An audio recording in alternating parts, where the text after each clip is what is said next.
Hi,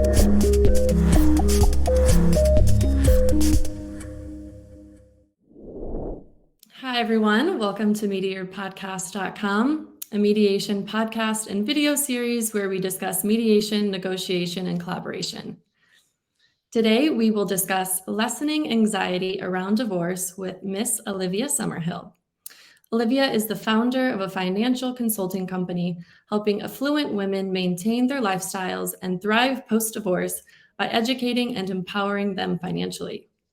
Having over a decade of experience in wealth management and private banking, Olivia dedicates her time to protecting women.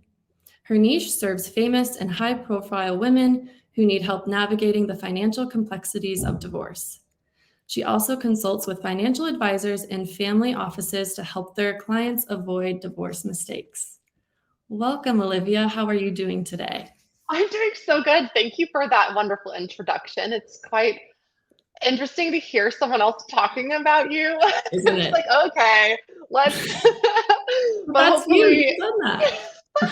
I know, but hopefully it's helpful for other people to hear instead of just all of a sudden hearing someone talk. It's like, well, what do they actually know? So I'm glad that we do the introductions, but it's also still so weird to have someone talking about you. So thanks for having me today, though.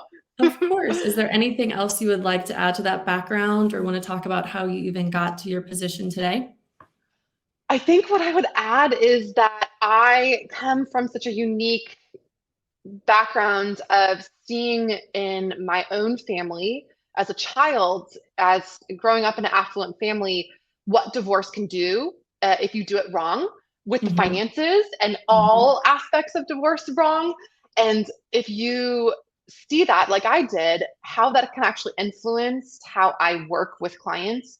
So I come with a kind of an interesting background. And so I think that's nice to mention that I've seen the wrong ways to do it and then the right ways. So I like pointing that out. Definitely. So today's topic, we're kind of talking about the anxieties around divorce. And I've never gone through a divorce, but I can only imagine all the different anxiety you could have. So our first question today, what are common misconceptions about divorce that can contribute to this anxiety that we're talking about? Okay, so I'm in behavioral finance and neuroeconomics and psychology of financial planning. So everything I like to do with clients is all about the misconceptions and the emotions around divorce and money. And future thinking is anxiety ridden when we're in the very beginning of divorce, or we haven't even divorced or had that conversation of divorce yet. We have some misconceptions that creates anxiety and guilt and shame and nervousness and all of those feelings of fear. I think the biggest common misconception that I like to work with clients on is them thinking that they're going to be miserable during the process and after the process of divorce, which is not true. If you can actually, and we'll talk about it today, I'm sure, is what to do to not have a miserable experience. But that anxiety is something we also don't acknowledge. And so most of the time, if you are in the middle of something and you're going through mediation, just sitting with that anxiety, it's telling you something. So it might be telling you that there's a misconception of a fear that's not actually a valid fear, or it might be showing you there's something coming up that you need to be aware of. So actually honoring your anxiety and honoring the fact that you might have some fears that might be valid or not, and talking through those is really helpful because everyone has their own trauma and their own background and their own misconceptions. And as long as you can get through to at least acknowledging and understanding where they are and how they sit in your body, and a lot of that also comes with money. So that's what I see as the common misconception, is that you're going to have nothing after divorce and you're going to be just in the streets, or you're going to be camping and you're not even going to be able to stay in a hotel at a fancy restaurant or hotel. You're not going to have a lifestyle that you used to have. All of this stuff is preconceived. Work through it, talk with someone about it, because a lot of the fears around money or just around the divorce in general might be something that it's telling you something in your body, and you can work through that. And it's maybe not as valid, and maybe you do have more control over Mhm. the future of your divorce and the future of your anxiety than you think you do. Now, this is kind of a sidebar comment, Mhm. but where do you think these misconceptions come from? Is it from their family, from friends that have gone through divorce, things that they see in the media? From your experience, what's the most common? So from my experience, it's friends and family. Okay. And that is something that we can go into detail about is a lot of times you're going to your support systems, which are your friends and family, and you're asking them Mhm. for advice and you're telling them what's going on in your own relationship. And they put the fuel to the fire and they're not trying to, but Mhm. they're giving their own experience, which might have been quite miserable, or they have their own attachment styles that they're bringing into your relationship and they're telling you what to do because they want you to do it different than they did. So it's really good intentions, but I see a lot of friends and family actually messing with the process and not Mhm. adding anything of value and making mistakes because they're taking advice from friends who say, let's just say, for example, that friend had a miserable experience and they saw that their soon-to-be ex was cheating on them, and so they think that you should do what they didn't do, which is you should get the bulldog attorney and go after the soon-to-be ex because that person also has a girlfriend or boyfriend on the side, and don't do what they do, which is they just threw in the towel and let it happen. Well, maybe getting that bulldog attorney is not the best advice for you. Different And experiences. we're talking about mediation, and maybe mediation is the best thing for that person. So Right. having conversations with professionals or with third parties that are non-emotional or people that are friends that can just listen and not give Mhm. their advice. Mhm. Because again, going back to the misconceptions and the fear and the emotions that are in us when we're going through a hard situation is we just need to acknowledge our emotions, let the anxiety sit there and be there. It's telling us something. And going forward, we can meet it with a different lens if we're not Yeah. taking action from someone else's advice that might not be warranted for our situation. Mhm. Mhm. Well, thank you. Okay, so Mhm. that's a perfect lead into our next question, which Mhm. is what are some practical steps that individuals can take to prepare Mm. themselves for divorce in order to minimize this anxiety and uncertainty? Okay. The It's a basics long that one. I mean, that's a long question, but it's a great question. So, I mean, the basics that you can do, and anyone can do this to prepare for divorce, is make sure you're taking care of yourself. So, putting yourself first is very hard for most people. Put yourself first. Get that little walk in the morning, get that 5-minute meditation or 3 minutes at the most, Mhm. whatever you could do. Eat a little healthier than you think that you want to, because that's going to fuel your body in a way that you can be prepared to minimize the anxiety when you have something tough later on that afternoon, like a session with your mediator that you're wanting it to go well. If you exercise a little bit or meditate a little or take care of yourself by eating some healthy foods, that's going to help you minimize that anxiety as best you can. And also just acknowledging it, right? Yeah. That's going back to the first question, is acknowledging that you're going to have uncertainty. We Mhm. can't control the other party, and letting go of that control is very hard. I think another thing is asking, this is more of in the psychology realm, is what is the worst thing that can happen?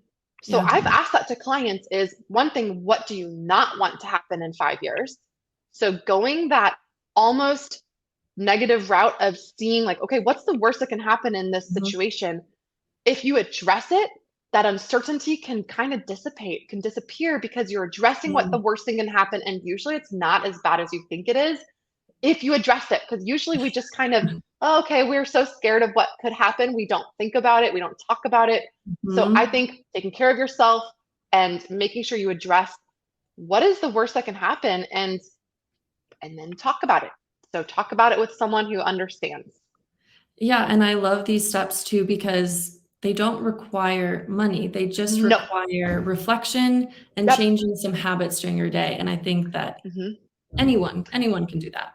I also will point out knowing your values. That's a Mhm. huge thing I work on with clients. And you can go online, chat GDP, you can talk about it with. You can just talk about like what are some, top values that people have. So pull out 50 values from the internet, or ask a friend what are some values, and work on it with someone else that is going to help you solidify and understand your top 5. So getting it from all these values, and that's going to address where you want to be in that mediation, or wherever you are, let's just say in that divorce process. Knowing your values is going to streamline the process, and it's going to guide you to where you want to go. Because if you say one of your top values is education, integrity, family, health, I mean, those are some values that if you're guided, it's going to make your divorce process easier, or whatever you're doing easier. So I think that's another strategy that I use as a tool, and it's very successful with clients. Yeah, those are all very great. Those are great advice and easy steps that people can take. So, okay, we've taken those steps. Now, I think this might be the hardest part, I don't know, is how can communication with a soon-to-be ex be managed to reduce conflict during a divorce process? So now's the communication part. Ooh, okay. So there's 2 things. I want to keep it very simple. Okay. One is, what is your significant other, or your spouse's soon-to-be spouse, ex, whatever you want to call this other person in the relationship that you have conflict with, what is their biggest trigger? You will know this if you think about it. Is it you getting really quiet when they are triggered just for something else that's non-related to you, and you go quiet? Is that going to set them off even more? Do you need to change that potentially to whatever strategy will work to make them not feel even more triggered to you? What's their triggers? I mean, is it you closing the door, not setting a boundary, setting too many boundaries?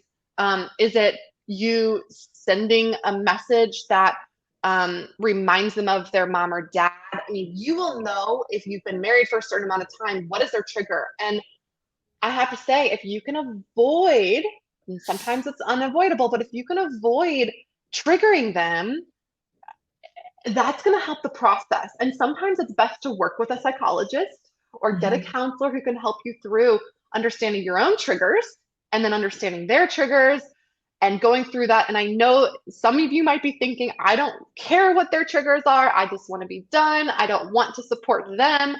It's going to help you if you can help alleviate some of that stress that they don't even know they have, and not have them go into fight, flight, freeze, or fawn.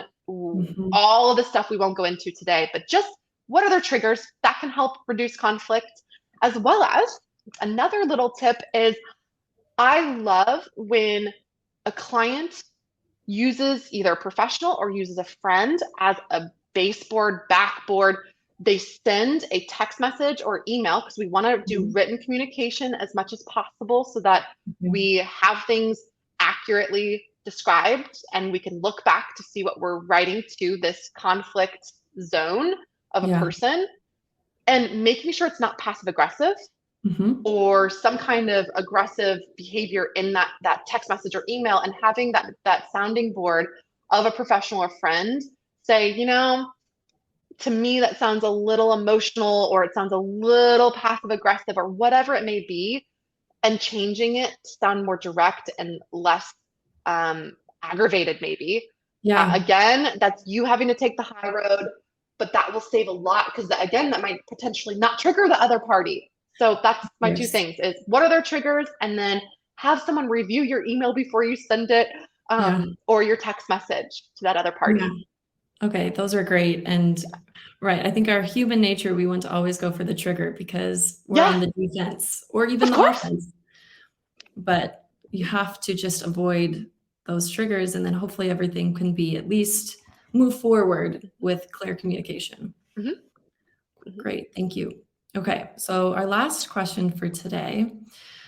So now that we're actually deciding to get a divorce, what resources and support systems are available to people going through a divorce? Okay, I'm going to take a deep breath, because we're talking about some deep stuff today. And wherever you are, if you're on a walk listening to this, or if you're watching on YouTube, it's always good to take some deep breaths. So we're talking about divorce, we're talking about money, we're talking about triggers and emotions. So deep breath. I would say it varies for everyone, because everyone has different things that they learn from better, and they like better. And so for me, it might be some clients like podcasts, and there's plenty of resources on divorce and mediation, and what's best resource for you might be a book, and there's plenty of those as well. So I personally, on my site, I have plenty of actual titles of books and actual titles of podcasts and other resources of other professionals.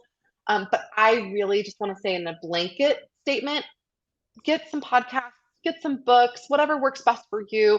Use your friends as a resource, but make sure you're not having them give advice to you, just listening to you. You need that just person and confidant who can help you through this time without giving their opinions. So that could also be hiring professionals, and those resources are always a very good idea. If you need free resources online, there's a ton of free divorce resources, and it also lists on my site. And there's just online, I would say, go online and see what works best for you for podcasts, books, free resources, and other professionals. Because I'm a big believer in outsourcing whatever you can to get you through a hard time.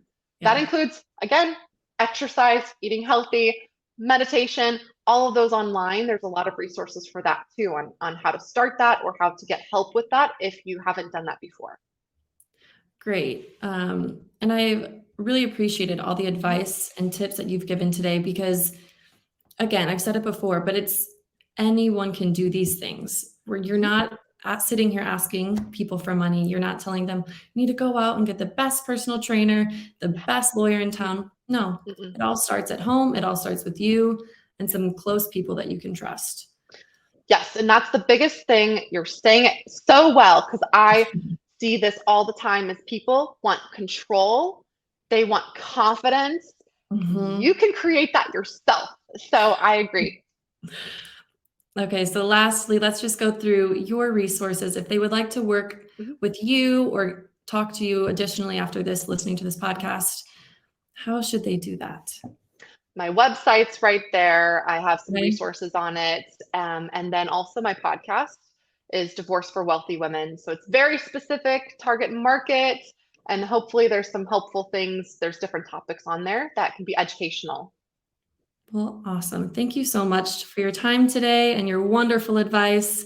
I think we kept this very short and sweet, and I think people will get a lot of benefit from this. Well, thanks for having me on. Glad to be here. Of course. See you next time.